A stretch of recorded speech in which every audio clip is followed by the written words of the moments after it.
Oi, pessoal, eu sou a Lara Falcão E eu sou a Ellen Moreira. e nós somos estudantes de Psicologia da Uninasal Parangaba e esse é o Ser Psi Podcast, nosso segundo episódio. Exatamente. E hoje a gente tá aqui com uma convidada super, hiper, mega especial, a Victoria Vasconcelos.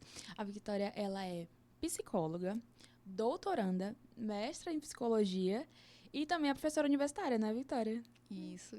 Ai, meu Deus. E aí, eu já dei uma investigada, né? Vocês sabem como é que eu sou.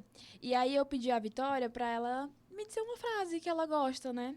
E a frase que ela disse foi: o correr da vida embrulha tudo. A vida é assim: esquenta, esfria, aperta e daí afrouxa. Sossega e depois desinquieta. O que ela quer da gente é coragem. O que você tem a dizer pra gente dessa frase, Vitória? Que a vida que é da gente é coragem, né? Eu gosto muito dessa frase. Eu acho que ela diz muito, assim, o que é que a vida significa nesse movimento de que uma hora as coisas podem estar um pouco melhores e em outros momentos não. E o que ela quer da gente é coragem, né? E aí eu sempre falo, mas não é aquela coragem que a maioria das pessoas esperam que nós tenhamos. É aquela coragem de cada um, a coragem individual. Então a gente vai construindo essa coragem ao longo da vida. E eu acho que, de alguma forma, essa frase ela vai dialogar bastante com o que a gente vai conversar aqui hoje, né? Então, é muito especial para mim e significativo, assim, pensar que a vida, ela desinquieta, né? Ela acalma e que ela quer coragem. Ai, que linda. A gente tem um presente pra você antes de começar o nosso episódio. Obrigada. Nada, e a gente espera que você goste. Se quiser, já pode dar uma olhadinha. Vou dar uma olhadinha aqui. Já gostei. É. Já gostei. Deixa eu ver aqui. Ali temos uma caneca. A gente escolheu na Azul por conta do seu perfil, né? Que tem. Ai, eu achei lindo. Já adorei. Vou colocar lá na minha coleção, que eu tenho uma coleção de canecas. Viu? Ah, que bom! Então acertamos. Acertaram, sim. Bom, Vitória, como você falou, essa frase, ela super se encaixa dentro do tema de hoje. O tema de hoje é luto e recomeços, né? É um assunto que ainda é um tabu a ser falado na sociedade, né? Ainda é uma questão muito difícil de ser falada. E aí, a gente queria saber de você o que realmente caracteriza o luto, né? Quais são as fases e tudo mais. Eu queria que você entrasse um pouquinho mais nesse assunto, explicando para o pessoal também. Pronto. Esse tema do luto, ele é, por muito tempo, eu acho que isso vem sendo desconstruído, né? Mas, assim, por muito tempo significou um grande tabu. Eu acho que o que fica disso hoje em dia, desse tabu, é que, assim, as pessoas não falam sobre alguns assuntos. Por exemplo, como é que se espera que seria esse processo de envelhecimento e de morte, né? O que é que eu gostaria que acontecesse no meu velório, né? No momento ali do meu funeral. Até recentemente saiu uma matéria de um rapaz que fez uma comemoração, ele estava já em cuidados paliativos, e aí ele fez uma comemoração desse momento final da vida dele, né? E aí foi muito bacana, assim, ele reuniu amigos e recentemente, acho que essa semana, no comecinho dessa semana, no final da semana passada, ele faleceu. O que eu queria trazer com isso, assim, que me ocorreu agora, é que não existe uma forma correta de lidar com o luto. Provavelmente ele estaria, sim, enfrentando o luto, mas da forma dele. E aí a gente sempre tem que atravessar a nossa fala, né, aqui hoje, sempre nessa perspectiva individual, que cada um vai lidar da melhor forma. Essa foi a forma que ele encontrou. Pode ser que outra pessoa encontrasse outra forma, né? E aí você perguntou em relação as fases do luto, né, o que é que caracteriza. Se a gente pensar nessa questão do luto, o luto é um pesar, é um sofrimento grande em relação a uma perda que você está vivenciando, né? Seja um ente querido, seja uma mudança no seu trabalho, término de um relacionamento, né? Enfim, eu até vi recentemente algo falando sobre um corpo que já não era mais da forma como você imaginava, às vezes assim, marcado por um processo de adoecimento. Então, tudo isso relaciona-se com o luto, né? E aí, em relação às fases, né, que você perguntou, a Kubler-Ross, ela traz 5 fases, né? Só que a gente precisa também pensar nisso a partir de uma perspectiva mais crítica. Ou seja, tem lá a fase da negação, da raiva, né, da barganha, da depressão e da aceitação. Mas a gente sempre tem que pensar em cada uma delas assim, de uma forma não linear. Porque era algo que ela também buscava, né? Tem esse trabalho dela, acho que no livro sobre a morte e o morrer, né? Que ela fala sobre isso. Há uma interpretação um pouquinho equivocada dessas fases do luto, porque as pessoas imaginam essas fases como sendo uma escadinha. Eu estava na negação, agora eu vou para a raiva, depois eu vou para barganha, e aí eu vou entrar na fase da depressão e logo mais vem essa aceitação. E a gente sempre tem que pensar nisso a partir dessa perspectiva individual, certo? E não linear. Ou seja, quando ela escreveu esse livro, né, esse livro foi uma pesquisa que ela fez com pessoas que estavam em sofrimento grave, né, e em cuidados paliativos, assim, nesse processo de morte mesmo. E aí ela começou a entrevistar essas pessoas para entender como elas se sentiam. E essas fases, né, essas etapas, elas vêm daí. Depois foi que as pessoas começaram a fazer uma leitura de que isso poderia ser uma, entre muitas aspas, tá? Uma espécie de estratégia de enfrentamento, que é como a gente vê, infelizmente, alguns profissionais, algumas pessoas falando sobre isso e acabam deturpando um pouco isso. Por exemplo, no caso da fase da depressão, que é uma fase de uma tristeza mais profunda. Mas a gente não fala de um transtorno depressivo, igual aquele que tem lá no DSM. Então, nessa fase, se a gente for pensar, né, transitar por cada um, a negação, a pessoa se deparou com aquela perda e ela não consegue conceber aquilo como algo que, de fato, aconteceu. Então, ela entra realmente num processo de negar aquele acontecimento. É como se o aparelho psíquico dela não conseguisse absorver aquilo, não conseguisse simbolizar, né? Aí depois vem a fase da raiva, que é quando você fica, muitas vezes, procurando culpados, né? Quem fez isso, né? Por que isso aconteceu? Você culpa a família, você culpa os médicos. E aí tem uma culpa que eu acho que se fala pouco, que às vezes a pessoa culpa a própria pessoa que morreu, né? Então, assim, eu estou passando por isso e a culpa é dele, né? A culpa é dessa...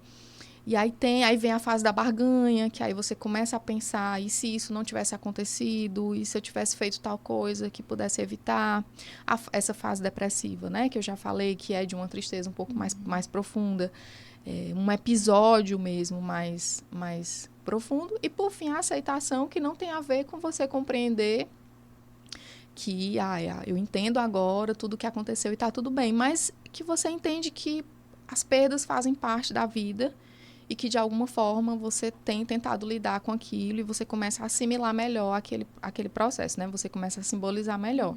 Mas isso não acontece nessa ordem.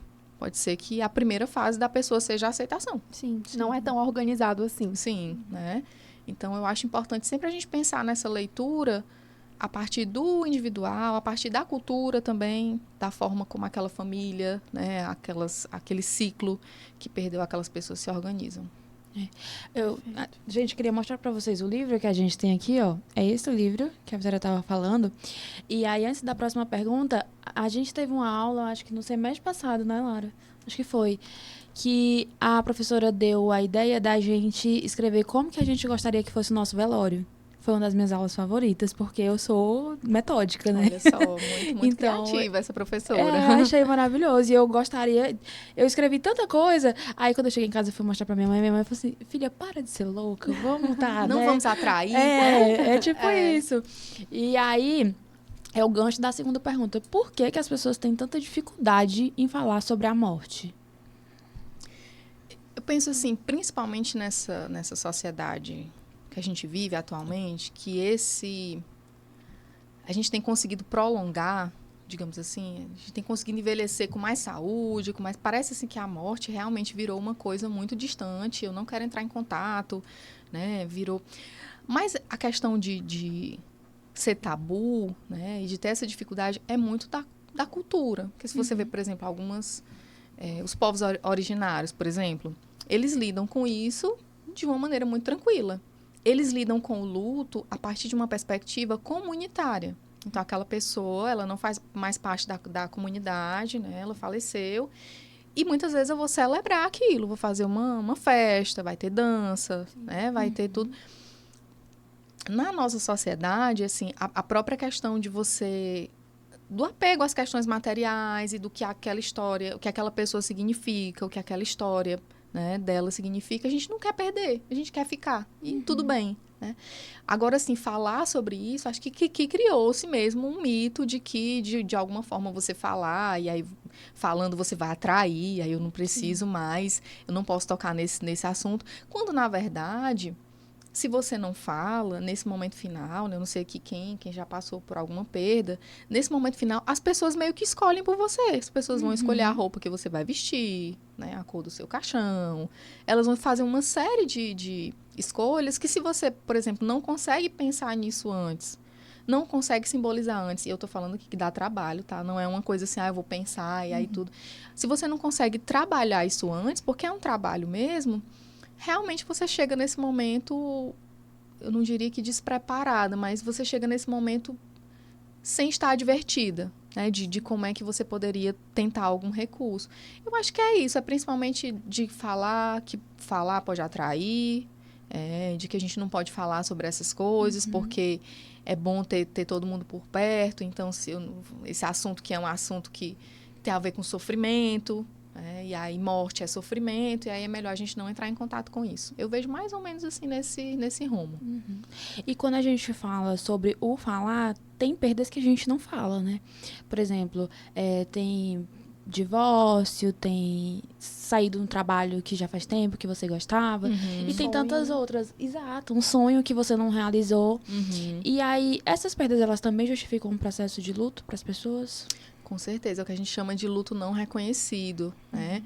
Tu falou, eu me lembrei, assim, por exemplo, situações homoafetivas. Por exemplo, você fica 20 anos em um relacionamento, a sua família não sabe, a sua família não aprova esse relacionamento, e acontece de um dos lados falecer, né? A pessoa veio a óbito, e essa outra pessoa não consegue participar do funeral, não consegue... Porque é um ritual, né? Você participar, você, de alguma forma, você se aproximar disso, você vai atravessando esse luto, você vai simbolizando. Né? Então, assim, a pessoa não tem o direito dela de ficar enlutada é invalidado, né? E tem coisas, assim, realmente que você não compartilha. Às vezes você termina um relacionamento e não quer compartilhar, mas está ali sofrendo, e aquilo não deixa de ser um luto. Um sonho, um projeto de vida que você teve, que aí você não concretizou, sei lá, um processo seletivo que você tentou e aí você não conseguiu e aí você ficou muito mal por conta disso. Então, são perdas. Pode ser um exemplo dessa semana, eu perdi um anel, já desde segunda-feira que eu procurei esse anel. Então, assim, cada pessoa, né, a depender da importância que aquele objeto, que aquela pessoa, né, que aquela situação tenha, vai haver um processo de luto. Sim. Cada um da sua forma, né? Alguns mais longos, outros não. E cada pessoa vai construindo, né, esse percurso. É isso mesmo. Às vezes, quando a gente perde alguma coisa, seja o relacionamento, seja o trabalho, que a gente vai compartilhar com o outro, né? O outro olha pra você e fala assim, mas pelo menos você tá viva, né? Ou então, mas você nem tava feliz mais nesse relacionamento mesmo, né? Esses dias eu vi um Reels no Instagram, que era basicamente assim, as pessoas não entendiam por que eu chorava depois do divórcio, mas só eu sabia o que eu sentia quando eu chegava em casa e você não estava. Então, era basicamente isso. Ela estava sofrendo um luto que ninguém entendia o porquê, mas que ela sabia, né? Ela carregava aquilo com ela. Então, são coisas que realmente afetam. Então, quando a gente fala de luto, a gente fala, acho que muito além da morte em si. Né? Além de muita coisa. E aí, a falar ainda sobre isso, a gente tem também aquele luto que é mais antecipado, né? Por exemplo, recebe aí o diagnóstico de algum tipo de doença, alguma questão, e aí isso traz uma sensação de morte já. Tanto para quem é cuidado, como para quem cuida, né? E aí a gente queria saber mais um pouquinho, assim, sobre os impactos psicológicos que isso podem causar. Tanto no cuidador, como na pessoa que recebe o diagnóstico. E essa colocação que tu fez, né, essa pergunta, é uma pergunta muito importante, que muitas famílias vivenciam isso hoje em dia. Por exemplo, um diagnóstico de Alzheimer, ou um diagnóstico de câncer, né? Pessoas que às vezes têm um acidente vascular cerebral e ficam com sequelas, Sim. e ficam numa condição de ficarem acamadas, né? Dependendo de outras pessoas para tudo. Então, é um luto muito difícil. Por quê? Para a pessoa que está vivenciando, se ela tiver algum nível de consciência do que ela está passando, é difícil, porque ela vai se despedindo de uma vida que ela tinha e que não vai mais se configurar daquela forma. Sim. Então, eu vou perdendo a autonomia, eu vou perdendo minhas memórias, eu vou dependendo cada vez mais de outras pessoas. E isso vai gerando, muitas vezes, um processo de tristeza mais profundo. E para quem cuida, que fica muito consciente também disso, vai sendo uma despedida. Né? Então, eu sei que essa doença, eu sei que esses cuidados paliativos, eu sei que isso é algo temporário, mas eu não tenho mais aquela pessoa que eu tinha da forma como ela era antes. E a forma como ela era antes era a forma que eu entendia, ela sendo minha mãe, ela sendo minha irmã, ela sendo minha amiga, enfim, qualquer grau de parentesco, de vínculo. E aí você precisa também entender essa nova pessoa como uma pessoa que está ali, que está presente, mas ir se despedindo, e isso não é fácil, de quem essa pessoa era. Então, muitas vezes, entra um conflito realmente de sentimentos. Você fica com raiva. Por que isso está acontecendo comigo? Você fica realmente sem muitas esperanças no processo. E aí começa a negar mesmo. Poxa, eu não queria que isso estivesse acontecendo dessa forma, né? Com essa pessoa, com a pessoa que eu amo. E aí eu diria assim que é um luto muito difícil de atravessar, não que os outros não sejam, né? Mas ele é um luto, quando fala que ele é antecipatório, a morte ela não aconteceu, mas os eventos que antecedem ela faz com que você vá entendendo, né, aquele percurso. Algumas pessoas acham que eu penso que isso é importante para mim porque eu vou fazendo um processo de despedida. Outras pessoas não. Isso para mim tem sido adoecedor, né? Eu sofro muito, eu não quero... tem até, assim, eu já ouvi casos de pessoas com diagnóstico de câncer, já numa fase terminal, né? Evitando contato com o filho. Então, assim, eu não quero ver o meu filho, porque eu não quero que o meu filho tenha essa lembrança de mim. Ao mesmo tempo, é algo que é bidirecional. Eu não quero entrar em contato porque eu vou ter mais vínculo com essa criança, digamos assim. E eu também não quero que a criança tenha esse vínculo comigo, porque eu não quero que ela se apegue, eu não quero que tenha uma certa dependência de mim, entendendo que eu não vou ficar mais muito tempo por aqui. Então, é complicado, né? Não é fácil. Por isso que é tão importante o apoio psicológico nesses momentos. Tanto para a pessoa que passa pela situação, como também para quem cuida, né? Aquela famosa frase, a importância de cuidar de quem cuida. Para que essa pessoa vá construindo, a partir da palavra, né? A partir daquilo que tem uma coisa que é fundamental no luto, que é o que aquela pessoa significa para mim. Qual é a história que eu tenho com aquela pessoa? Como eu me relaciono com aquela pessoa? Porque muitas vezes a gente encara assim, eu perdi uma pessoa que eu amava muito. Aí eu perdi um trabalho que eu amava muito. Eu perdi, enfim, o que quer que seja. Mas a gente também não pode esquecer o que aquilo significava. Porque o que aquilo significava vai dizer da relação que eu vou ter com esse luto. Porque, por exemplo, pode ser que para uma pessoa A, perder um familiar seja algo relativamente suportável. Porque na história de vida dela e na forma como ela construiu aquele vínculo, ela consegue simbolizar isso de uma forma um pouco melhor. Mas para outra pessoa que já construiu de uma outra forma, que já estabelece um outro tipo de relação, isso pode ser mais difícil. Então, por isso que aí eu volto àquilo que eu falei lá no comecinho. Sempre essa perspectiva de que esse sofrimento, né, esse atravessamento, ele vai ser muito individual. Né? A gente vai conseguindo, aos pouquinhos, cada um no seu tempo, e construindo esse espaço, né, de luto. Eu tava buscando aqui o nome do livro que tem. Tem 2 livros, né? O primeiro tá ali, A Morte é um Dia que Vale a Pena Viver, que ele fala exatamente isso que você trouxe, da questão, às vezes, da negação do processo, né? E tanto pro familiar quanto pro paciente, dificulta muito, principalmente em cuidados paliativos, porque tem toda uma questão do próprio tratamento, quando você nega tudo aquilo, dificulta você a passar por todos os processos. Mas tem um outro livro, é porque eu não achei aqui, mas é de uma mãe, quando você falou, né? Que ela descobriu que ela estava em processo terminal. E eles moravam, ela só tinha uma filha, então era ela, o marido e a filha. E ela deixou várias cartas para a filha, porque ela queria estar presente naquele momento. A primeiro momento para ela foi um choque, como para qualquer pessoa seria, assim, foi muito difícil. E aí depois ela começou a fazer coisas que ela gostava, ela foi para baladas, ela foi para festas e ela escrevia cartas, filha, foi de tal forma. Aí ela deixou uma carta, tipo, essa é para você ler no dia do seu casamento, essa é para você ler quando você tiver seu primeiro filho. Então foi uma maneira que ela encontrou de passar por esse processo do luto, que é tão difícil e doloroso, principalmente quando a gente traz crianças, né, Lara? Sim, e assim, a forma com que a criança tem a percepção, né, do que é a morte é muito diferente de um adulto, né? Tendo em vista que essa percepção ela vai mudando de acordo com o desenvolvimento dela.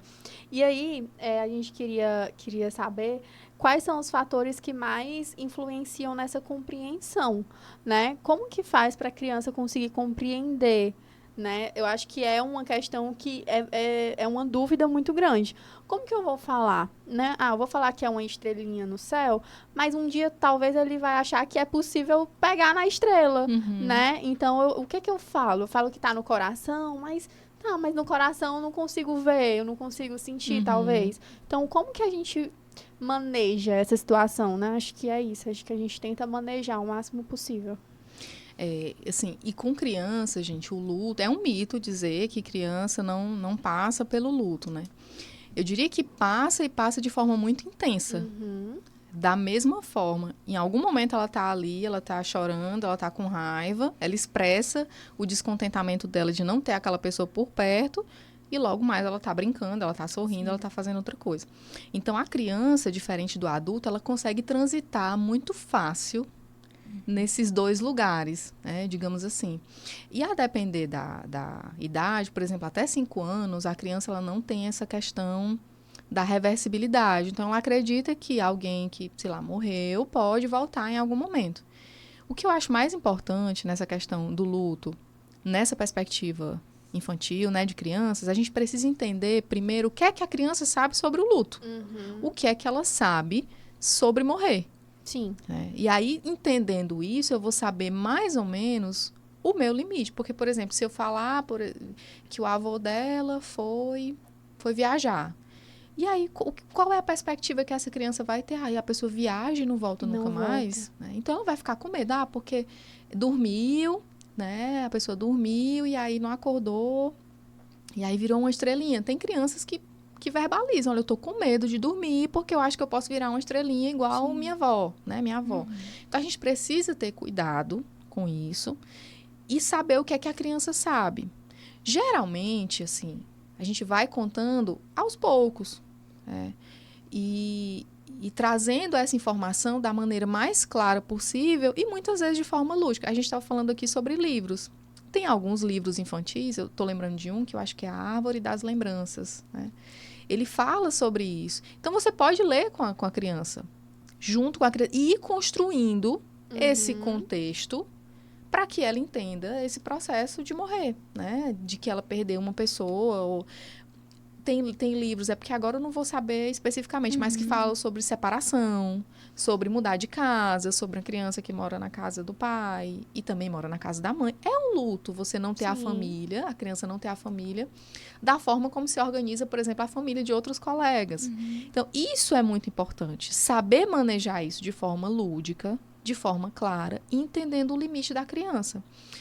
Inicialmente eu posso falar que virou uma estrelinha?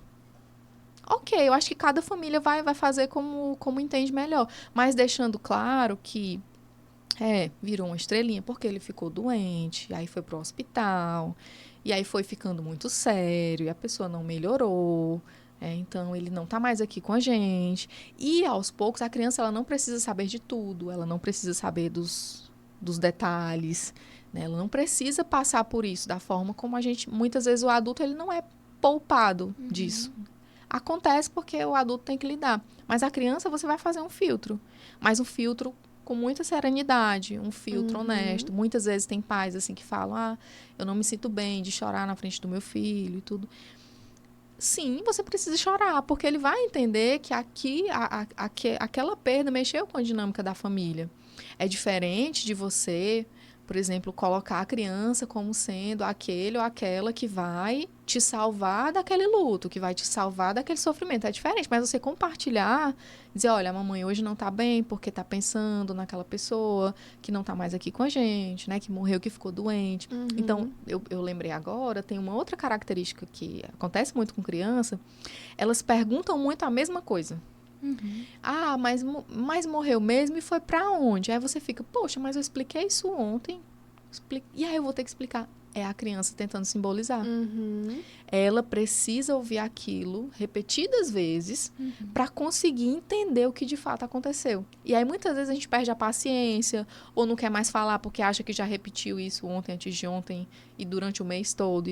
E é através da repetição que ela vai conseguindo construir a figura dessa pessoa, ou dessa mudança, ou dessa separação, de um formato que estava ali presente e que agora não está mais.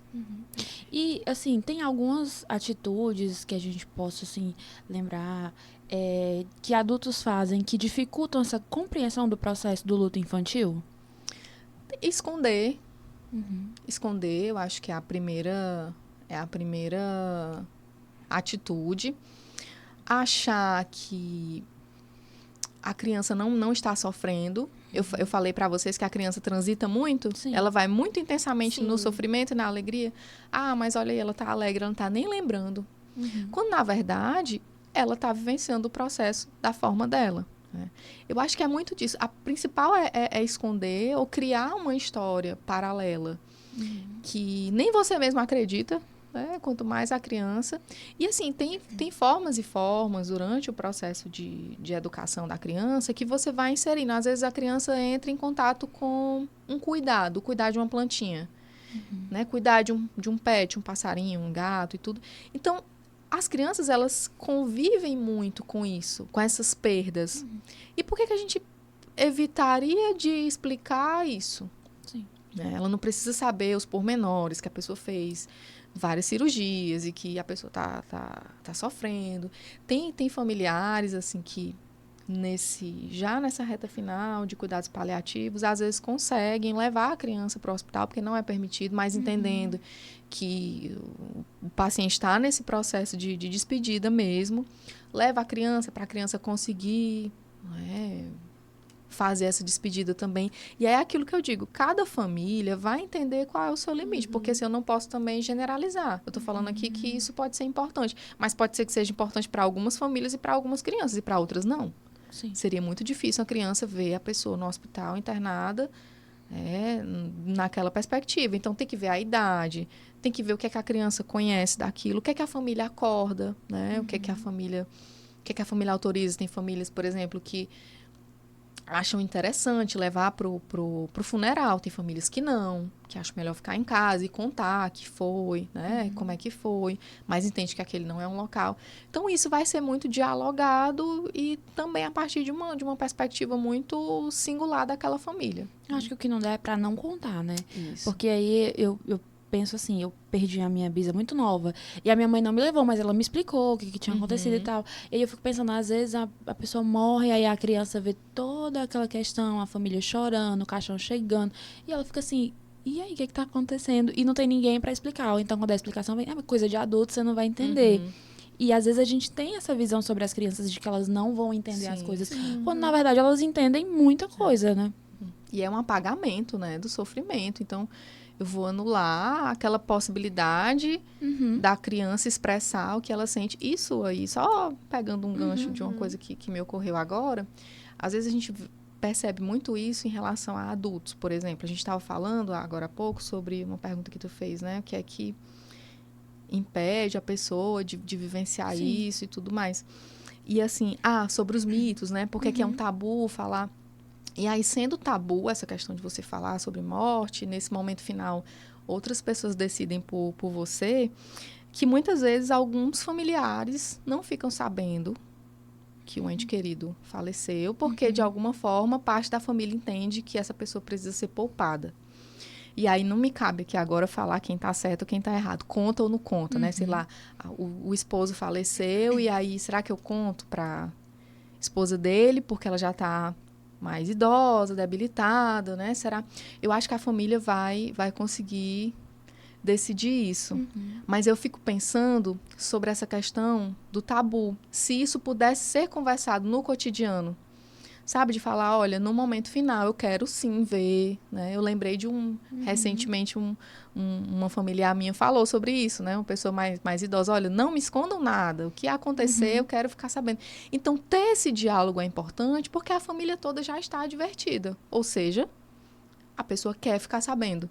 E esse diálogo é importante, porque que não cabe fazer o juízo de valor, se está certo ou não contar, se tem que poupar mesmo, já que a pessoa está debilitada. A questão aqui não é essa, mas é esse diálogo anterior, podendo ser concebido, né, e assimilado por todo mundo, não vai gerar, na hora lá a pessoa mas fulano expressou o que queria e eu vou atender esse desejo. Né?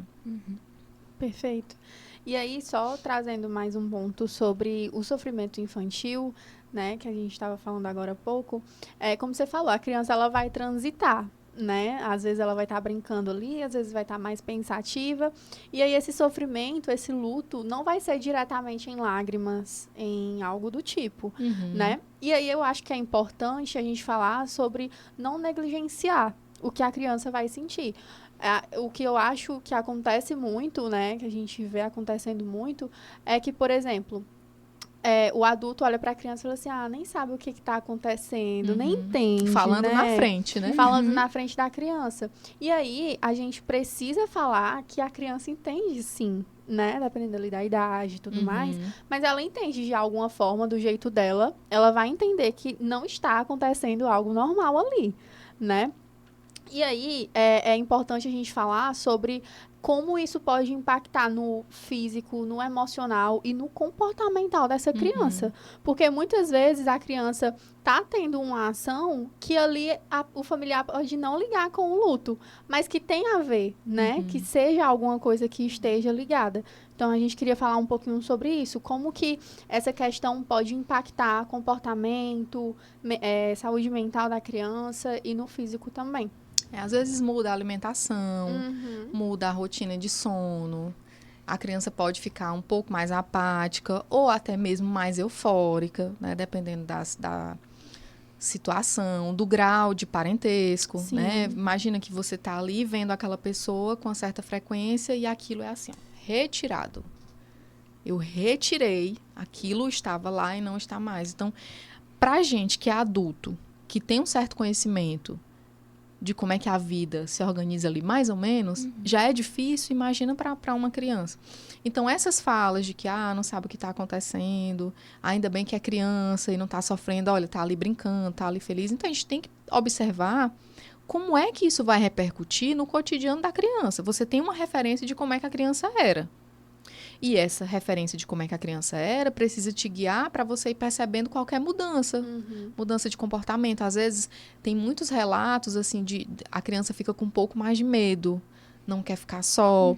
Ela começa a transferir um pouco desse momento, dessa perda para os pais. Eu tô com medo. O pai vai trabalhar e a criança estava super adaptada, já ficava em casa sem chorar, volta a chorar. Né? Na escola, aquele momento de ir lá para a escola ou para a creche, já vira um momento difícil, a criança tem medo de ficar lá, né? Essa angústia de separação fica mais forte. Então, algumas famílias adotam uma postura de levar logo para um acompanhamento psicológico, né? Identificando esses pontos. Outras tentam ir ali no diálogo e no lúdico. outras fazem as duas coisas. Acho que o que não dá para fazer, como a gente já falou, é invalidar. Né? Em nenhum caso, nem com criança, nem com adulto. Mas invalidar esse sofrimento e a forma como esse sofrimento se manifesta. E se a criança está brincando, tá se divertindo, tudo bem. Deixa ela brincar e deixa ela se divertir. A gente não precisa ficar falando. Tem muito isso, né? Parece que a criança, muitas vezes, ela assume um papel de invisibilidade, né? Então, eu vou falar sobre coisas achando que ela não está ouvindo e a criança ali absorvendo tudo. E, às vezes, a gente vai sentir o impacto disso muito tempo depois, né? A criança com várias questões sendo trabalhadas por conta dessas falas. A gente vai absorvendo, a gente recebe aí a vida toda um banho de linguagem. Né? A gente vai entendendo como é que sofre, a gente vai entendendo como é que fala sobre esse sofrimento, como é que não fala. Por isso que é importante essa franqueza, a partir do limite que eu percebo enquanto cuidador, enquanto responsável dessa criança. Tudo isso vai guiando esse manejo, né, que você falou, essa forma de você perceber esses impactos, né, e que influencia, sim, na saúde mental. Em um dos episódios do Saia Justa, a Tati Machado, ela fez um comentário sobre a questão do luto, né, de comentários que são feitos. E aí, às vezes, as pessoas têm essa mania de dizer assim, ai, fique forte, né? E ela disse assim, mas, gente, eu não me senti fraca em momento algum, eu me senti triste, na verdade. E aí, eu queria saber mais sobre isso, sobre essa questão de como que a gente pode ajudar aquela pessoa, acolher aquela pessoa, sem de alguma forma invalidar o que ela tá sentindo. Me lembrei daquela frase célebre, né? Muito ajuda quem Que não não atrapalha. atrapalha. É, isso vem muito de uma perspectiva, de alguma forma, a gente tentar invalidar Sim. a dor do outro. Né? Uhum. Tem comentários assim que não se deve fazer em hipótese nenhuma. Essa questão de, seja forte, você já chorou muito, né? Tu falou em relação a que ela teve uma perda, né? Isso. Gestacional. Mas que bom que você não criou tanto vínculo, Uhum. né, com a criança. Quando, na verdade, aquela criança tem uma história, tem um nome, Hum. tem uma família, tinha um quarto, né, toda uma idealização que é construída naquele entorno. Então, muitas vezes, a nossa fala, ela precisa ser uma fala acolhedora. Eu tenho que entender como é que você está, né? Como você disse, né? Ela nunca esteve Fraca. fraca, ela só estava triste. E quando a Uhum. pessoa está triste, ela precisa de acolhimento. Ela precisa que essa fala dela seja validada. Ela tem a necessidade, não é todo mundo, mas assim, existe uma necessidade de tentar, através da verbalização mesmo, construir algum significado em relação àquilo. Ou você tem o seu momento e fica um pouco mais calada.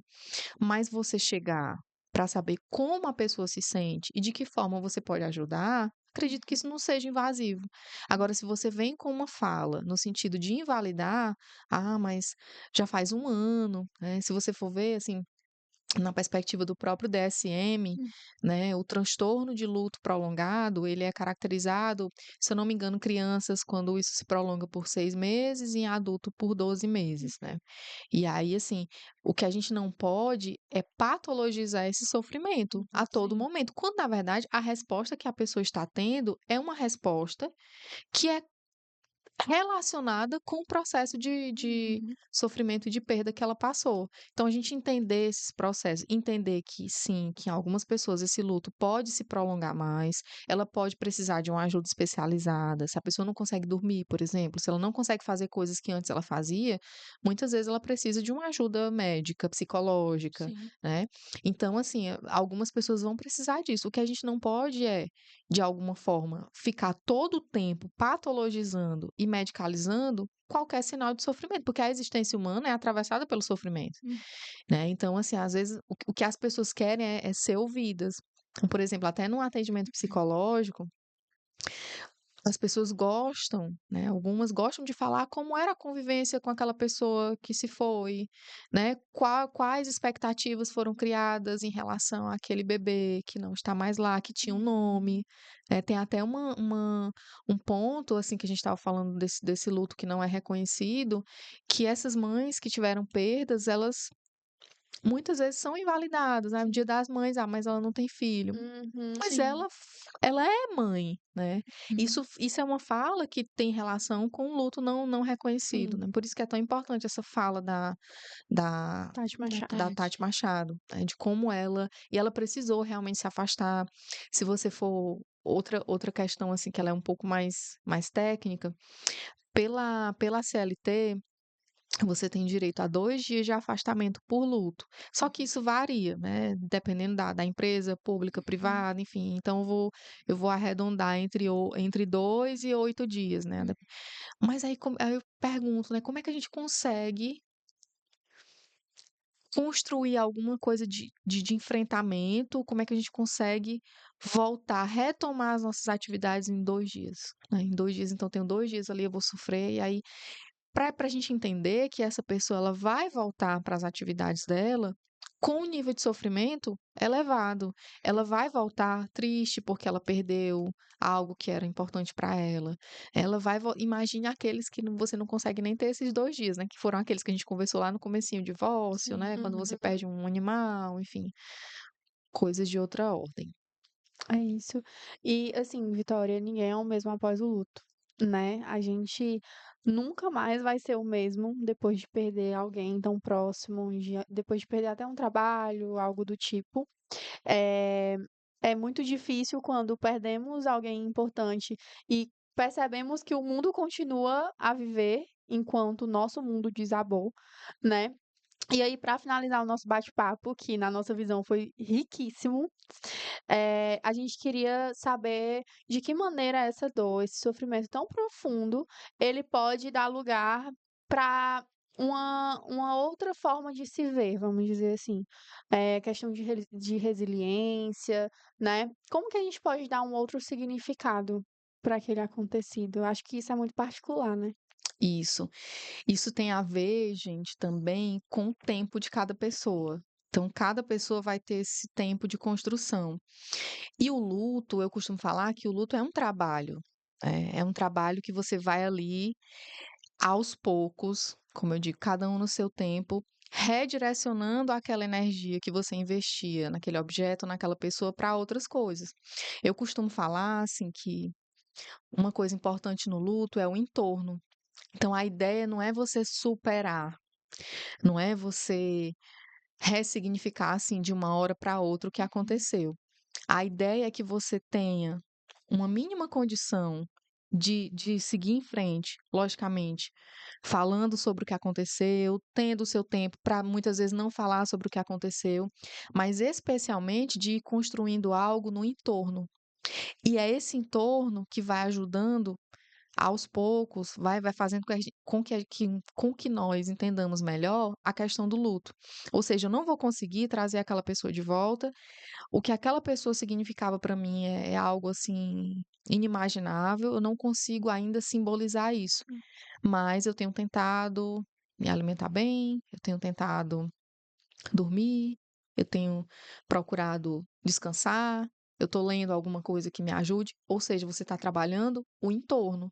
Essa energia que seria direcionada especificamente, né, para aquele objeto que você perdeu, ela vai aos poucos sendo direcionada para outras coisas. Então, assim, tem uma outra questão no luto que é importante a gente falar, que é o que é nosso que se perdeu com aquela perda. Então, quando você perde alguma coisa, algo seu também, de alguma forma, ele vai junto com aquilo. Então, como é que eu lido com isso? É. Então, assim, não existe uma fórmula, não existe um passo a passo. Existe, muitas vezes, você simbolizar através da palavra. Você precisa falar sobre isso. Então, às vezes, no próprio atendimento psicológico, a pessoa se demora muito, passa muito tempo, né, em muitas sessões falando, é porque aquilo precisa encontrar lugar através da própria repetição. Ela vai repetindo, repetindo, até que em algum momento aquilo começa a ficar um pouco diferente. Não no sentido de superar, mas no sentido de ir construindo algo no entorno. E aí eu costumo falar assim que o luto, ele é uma experiência de sofrimento, que todo mundo vai passar ao longo da vida. A gente não sabe dizer, a gente não consegue se preparar para aquele momento exato, como é que vai ser, mas é uma experiência de sofrimento. E aí ter em mente que em algum momento a gente vai conseguir se deparar com isso e que não é sobre você conseguir lidar da melhor forma e ressignificar logo, mas de você ir entrando em contato aos poucos, eu acho que a gente começa a pensar a partir de uma perspectiva de você ser mais gentil com você e com a vida, né? Entender essa experiência de sofrimento como sendo inevitável e que você vai conseguir lidar com aquilo naquele momento com o que você construiu, né, ao longo da vida. Acho que é mais ou menos assim. Ai, Vitória, foi tão gostoso esse encontro da gente. É, o que eu posso fazer é agradecer você pela presença, por ter aceitado esse convite e por tanto ensinamento pra gente. De fato, foi uma aula estar aqui com você hoje. Que é isso. Com um assunto tão delicado, mas que a gente tratou de uma forma tão humana que eu acho que fica marcado pra gente e pra quem tá ouvindo de casa, né, Lara? Sim, total. Nós agradecemos muito. Acredito que o público também vai agradecer bastante e deixar também o recado, né, o aviso, que é importantíssimo. Se você estiver passando por isso, você tem o apoio psicológico, né? Você tem esse lugar de fala. Então, procure, se cuide, né? E é isso. Muito obrigada, Vitória. Amamos muito. Eu estou encantada Que também. bom, agradeço o convite, fico à disposição para a gente conversar sobre outras coisas, né? E que bom que vocês pensaram com tanta sensibilidade nesse nosso momento de conversa, né? Que foi muito mais uma conversa, que vocês pensaram com tanta sensibilidade em trazer esse tema que é tão urgente, que é tão importante. E, gente, pra galera que tá em casa, esse foi o nosso episódio. A gente espera que todos vocês tenham gostado. E não se esqueçam, tá? Se inscrevam nas nossas redes sociais, no nosso Instagram, no YouTube. Um beijo e até o próximo episódio.